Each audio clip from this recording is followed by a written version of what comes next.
આ ન્યૂઝના પ્રાયોજક છે CSC બાલ વિદ્યાલયા। लाहौरी जीरा हर कोई पीरा लाहौरी जीरा। ધરમપુર પ્રભુફળિયામાં બેંકમાં પૈસા ઉપાડવા આવેલા ઈસમના ખિસ્સામાં થયેલ 50,000 રૂપિયાની ઉઠાંતરીના સીસીટીવી સામે આવ્યા। તારીખ 3 જૂનના રોજ બનેલી ઘટનાની સાંજે 7:40 કલાકે નોંધાયેલી ઘટનાના સીસીટીવી આજરોજ બુધવારના 7 કલાકે મળતી માહિતી મુજબ વલસાડના ધરમપુરના પ્રભુફળિયામાં આવેલી બેંકમાં એક દિવ્યાંગ ખાતેદાર તેમની જરૂરિયાત મુજબ 1.50 લાખ ઉપાડ્યા હતા।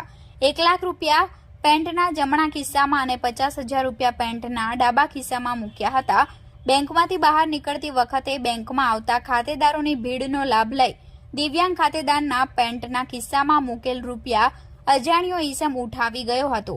બેંકની બહાર નીકળી દિવ્યાંગ આધેડે પેન્ટના ખિસ્સામાં ચેક કરતા રૂપિયા 50,000 મળ્યા ન હતા। બેંકમાં જઈને ચેક કરતા બેંકમાં પણ પૈસા ન મળતા બેંકના મેનેજરને ઘટનાની જાણ કરી હતી, જેથી ઘટનાની જાણ ધરમપુર પોલીસની ટીમને થતા ધરમપુર પોલીસે ફરિયાદ નોંધી તપાસ હાથ ધરી હતી, તેમજ ઘટનાના સીસીટીવી સામે આવ્યા છે।